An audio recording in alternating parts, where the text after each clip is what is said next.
Interpretações das profecias maias começaram a se tornar populares nos anos 70, entre pequenos grupos europeus e americanos, que no calor do movimento nascente da nova era, se aproveitaram das recentes descobertas na zona maia da península de Yucatán para criar uma filosofia de vida e profecias acerca de uma possível data em que o mundo, como conhecemos, poderia acabar.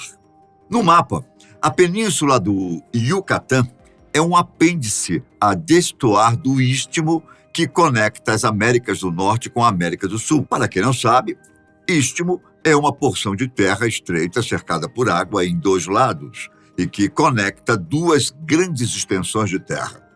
Esse território, basicamente mexicano, com áreas menores no sul, pertencentes a Belize e Guatemala, isolado e distante da capital do país, passou muito tempo esquecido pelo poder central, até que grandes empreendimentos turísticos, realizados a partir dos anos 70, na sua parte nordeste, onde está Cancún, impulsionaram-no decisivamente para o desenvolvimento econômico.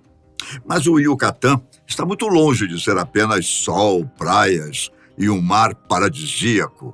Diferentemente do México Central, cortado por cadeias montanhosas que seguem pelo istmo, este território de cerca de 145 mil quilômetros quadrados, pouco menor que o estado do Ceará, é praticamente todo plano e não tem rios. A água potável deste território é proveniente de piscinas naturais formadas pela água da chuva, conhecidas como cenotes ou piscinas sagradas, assim como os locais remetem a esta paisagem e evento natural. O relevo, sem obstáculos relevantes, facilitou a vida dos maias, cujos primeiros vestígios apareceram na península por volta de 1500 a.C. Entre os anos 700 e 1000, este povo mesoamericano construiu ali alguns dos seus núcleos mais importantes, como Chichén Itzá e Uxmal. Os espanhóis chegaram no início do século XVI e, aproveitando-se de conflitos internos entre as cidades maias, tomaram conta das terras. Bom, os antigos donos foram relegados a uma condição de semi-escravidão, quadro que persistiu até a independência mexicana e motivou revoltas em 1847 e nos anos 1920 e 1930. Após a colonização, o Yucatán passou a ter pouca importância econômica para o México, sobretudo sua porção oriental, ocupada pelo então território de Quintana Roo. Sem recursos minerais ou terras férteis, na perspectiva colonial, a península foi ocupada por fazendas de criação de gado, plantações de milho, agave e chicle, a árvore da goma de mascar. Porém, nos anos 1970, o estado de Campeche, do lado oeste da península, ocupada além dele e de Quintana Roo pelo estado de Yucatán, no norte, foi sacudido pela descoberta de petróleo. Já em Quintana Roo, promovido a estado em 1974, ocorreu uma mudança tão ou mais importante do que a de Campeche. Com investimentos públicos e privados, começou-se a construir em Cancún grandes resorts, aproveitando-se das condições especiais de seu litoral, composto por belas praias de areia clara, águas mornas da cor turquesa e a quinta maior barreira de corais do mundo. O sucesso internacional dos empreendimentos também atraiu atenção para locais próximos, como Cozumel, Isla Mujeres e Playa del Carmen, e projetou para o mundo o trecho costeiro entre Cancún e o sítio arqueológico de Tulum, conhecido como Riviera Maya. Mas a maior riqueza de Yucatán são seus mais de 20 sítios arqueológicos de importância, repleto de uma arquitetura marcante da sofisticada cultura e civilização maia, que dominou aquelas terras no passado. O mais conhecido é Chichén Itzá, situado a cerca de 120 quilômetros a leste de Mérida, que foi fundado por volta de 600 d.C. Principal centro comercial e financeiro da península, Chichén Itzá atingiu seu auge no século X, quando foi tomada pelo tolteca Topiltzin, com o apoio de tropas maias. Bom, o território, no entanto, entrou em decadência por volta de 1200. A paisagem desta região é ocupada por construções imponentes da Mesoamérica, como a Pirâmide El Castillo, templo do deus Kukulkan, conhecido também como Serpente Emplumada, de aproximadamente 30 metros de altura, além do templo Observatório El Caracol, o Templo dos Guerreiros, e um campo do jogo da bola praticado pelos maias. Carente de rios, a península de Yucatán encontra nos cenotes sua principal opção de água potável, características de área nas quais as rochas calcárias são dissolvidas por processos químicos. Essas piscinas naturais acumulam água de chuva filtrada lentamente através do solo e têm sido fundamentais para a região ao longo da história. Os grandes núcleos urbanos maias, por exemplo, sempre estavam associados a elas. Para esse povo, a importância dos cenotes ia além do simples abastecimento. Suas águas serviam de portais para a vida pós-morte. Lendas locais falavam de um culto do cenote que envolvia sacrifícios humanos a Shaak, deus da chuva. E na primeira metade do século XX, arqueólogos encontraram em algumas dessas piscinas artefatos dourados que reforçaram a ideia. A dragagem do cenote sagrado de Chichén Itzá, em 1904, também revelou fósseis de esqueletos humanos e objetos sacrificiais no local.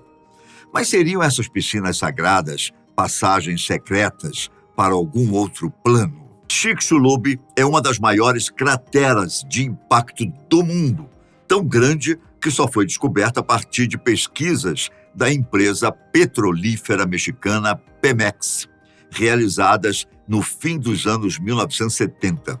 Os estudos da área revelaram que sua estrutura geológica inclui a presença de elementos como quartzo de impacto diferente do quartzo tradicional, além de dois metais raros, o tequitito e irídio, todos associados a choques de meteoritos e asteroides contra o solo. Os pesquisadores estimam que o corpo que abriu a cratera, possivelmente parte de um asteroide bem maior que se fragmentou, deveria ter pelo menos 10 quilômetros de diâmetro. A partir de alguns vestígios arqueológicos maias e sumérios, a ideia de que uma hecatombe mundial de grandes proporções se abateria sobre a raça humana na entrada do equinócio de inverno, previsto para dezembro de 2012. Foi sendo alimentada ao longo dos séculos e potencializada durante os anos próximos à agenda do fim do mundo. De um lado da moeda, vários grupos diziam que o dia 21 de dezembro iria registrar um movimento especial de planetas que proporcionaria mudanças na forma em que o homem se relaciona com o seu ambiente e uma transformação mental e espiritual da raça humana, que poderia alcançar seu ápice após esta data.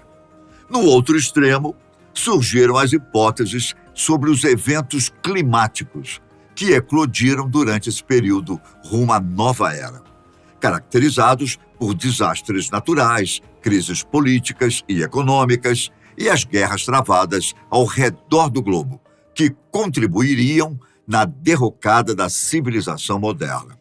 Para eles, os maias teriam deixado suas marcas para nos alertar sobre tais eventos através de seus calendários. Grupos como o Ascensión Nueva Terra e Cambio Nueva Consciência asseguravam que os maias previram que um raio de luz do centro da galáxia iria impactar o Sol no dia 20 de dezembro de 2012, mudando sua polaridade, o que teria efeitos devastadores sobre a Terra durante o dia 21 de dezembro de 2012. Alguns lugares preparados para o dia da catástrofe receberam muitas pessoas com medo das tempestades solares e outros fenômenos que poderiam assolar o planeta.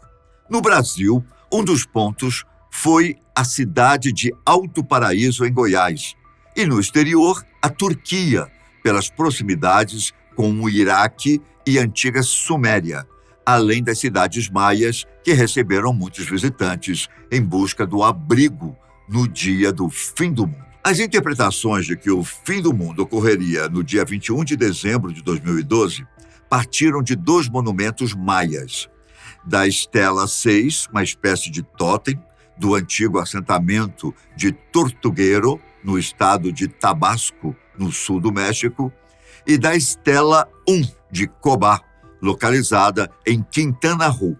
O monumento Estela 6 foi descoberto por volta de 1957, 1958 e ficou conhecido popularmente como a Estela do Fim de uma Era. O tótem registra o nascimento e a entronização de Apobalã, governador da cidade maia no século VII.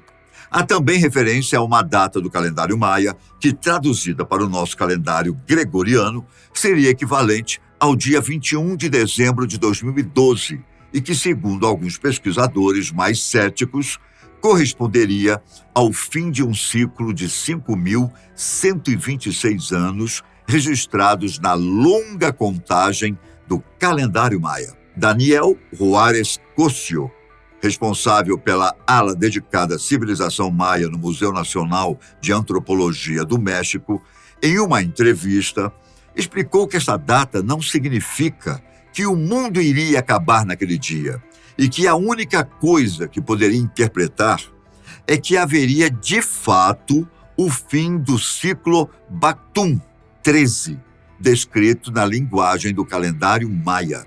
Cosio disse ainda que o fim da contagem de tempo representaria simplesmente o fim de um ciclo de pouco mais de 5.000 anos, ressaltando que os maias não têm uma visão linear da história, em que há um fim irrefutável e que a visão desta sociedade mesoamericana é cíclica, ou seja, algo terminaria para dar início a outra coisa. Trata-se, no fim das contas, de um caminho novo. E poderíamos pensar que este caminho poderia ser o início de uma nova era. Os sumérios foram um dos povos mais importantes da antiguidade. Viveram ao sul da Mesopotâmia, onde hoje estão o Iraque e a Síria, no período entre 6.500 a.C. e 1940 a.C. Além de desenvolverem uma das primeiras formas de escrita, a cuneiforme, também deram grandes contribuições para o desenvolvimento da astronomia. Mas não foi só isso. Os mitos e as fábulas dos sumérios, cheias de lições de moral e analogias com a vida em sociedade, poderiam ser aplicadas até hoje. Assim como várias outras civilizações, os sumérios acreditavam que o início do mundo se deu pela separação do Deus do céu, An, e de sua contraparte, Ki. Essa divisão foi feita pelo filho do casal, Enlil, que no futuro destronaria o pai e se tornaria rei. Foi ele quem engravidou a deusa do ar, Ninlil, quando a divindade desobedeceu ordens e resolveu se banhar nua no rio. Horrorizados com a situação, os outros deuses baniram o casal de sua terra, fazendo com que fossem viver no submundo. Lá, Enlil criou um plano para libertar a filha dos dois, Nana. Para isso, ele teve que se passar por outros 3 homens e engravidar Ninlil de outras 3 crianças. Assim, Nana conseguiu escapar, mas o resto da família permaneceu no submundo. De acordo com um grupo de historiadores, os Anunnaki são divindades sumérias, acádias e babilônicas. Elas seriam descendentes do deus sumério do céu, chamado Anu ou An, com sua consorte, a deusa da terra, Ki. Ademais, a origem da palavra Anunnaki provém da língua suméria, cujo significado é aqueles que vieram do céu. Entretanto, Para outro grupo de historiadores e teóricos dos deuses astronautas, os Anunnaki seriam, na verdade, seres que vieram de outras galáxias. O objetivo deles era organizar a raça humana em uma sociedade, ou seja, desenvolver o estado hierárquico com códigos, leis, escrita, metodologia nas construções, entre outros. Entre os artefatos mais interessantes e reveladores descobertos da antiga Mesopotâmia estão os objetos conhecidos como selos cilíndricos. Esses itens relativamente pequenos podem ser vistos hoje em exposições de museus ao redor do mundo, mas, talvez devido ao seu tamanho, não recebem o tipo de consideração do público em geral que artefatos maiores e mais dominantes, como relevos ou estátuas, costumam desfrutar. O selo cilíndrico, no entanto, era parte integrante da vida cotidiana na antiga Mesopotâmia e contava a história das pessoas de uma forma muito mais completa do que os relevos reais ou as estátuas imponentes jamais conseguiriam revelar. Para explicar melhor, os selos cilíndricos eram carimbos de impressão, muitas vezes bastante intrincados em design, usados em toda a Mesopotâmia. Eles eram conhecidos como Kishib, em sumério, e Kunuku, em acadiano, e eram usados por todas as classes sociais, desde a realeza aos escravos, na transação de negócios e no envio de correspondência. Na mesma época dos selos cilíndricos, existiam os selos de estampa, que eram menores e menos ornamentados. O selo cilíndrico típico tinha uma impressão de 7 a 10 centímetros de comprimento, enquanto os selos de estampa tinham menos de 2 centímetros de diâmetro e se assemelhavam mais ao anel de sinete que surgiu mais tarde. Existe uma teoria de que existam portais interdimensionais espalhados por todo o planeta, mas que são mantidos em absoluto sigilo por profissionais amplamente capacitados em algumas bases científicas localizadas na Antártida. De acordo com Atos Salomé, em uma declaração de dezembro de 2022, existe um túnel que leva a outro lugar, e este acesso é o que todos querem para brincar de Deus ou semideus. Pode parecer uma realidade impossível, mas que é usada e trabalhada através das ciências ocultas, desde os tempos antigos. O Paranormal explicou que os portais mais antigos foram descobertos em 1920, na região da antiga Mesopotâmia, considerada o berço da civilização humana, e que todos os países do mundo gostariam de colocar as mãos nestes portais. Isso tem provocado muitas guerras e disputas desde os tempos antigos. Mas os mistérios que envolvem o Stargate estão prestes a serem revelados. Pelo menos é o que acredita Salomé, que faz questão de ressaltar que o que está escondido na Área 51 é tão poderoso que, recentemente, o bilhardário Elon Musk chegou a revelar em entrevista que a sua empresa SpaceX possui uma área secreta de tecnologia avançada, que se tornou conhecida como Área 59, que, segundo o empresário, desenvolve projetos e protótipos muito mais robustos. Salomé lembra que o governo norte-americano chegou a desenvolver um projeto chamado Stargate na década de 70, em plena Guerra Fria. O Paranormal lembra ainda que desde 1939 a Marvel já produzia filmes abordando o assunto. O programa tinha como objetivo o desenvolvimento de poderes psíquicos, como, por exemplo, a visualização remota, que permitia aos visualizadores, como eram chamados os integrantes do programa, enxergar a longas distâncias através de uma experiência extracorpórea. O fundador do Centro para o Estudo da Inteligência Extraterrestre, Stephen Greer, também relatou em 2023 sobre um mecanismo estranho que teria sido desenvolvido no Laboratório de Armas Secretas dos Estados Unidos, no estado de Maryland.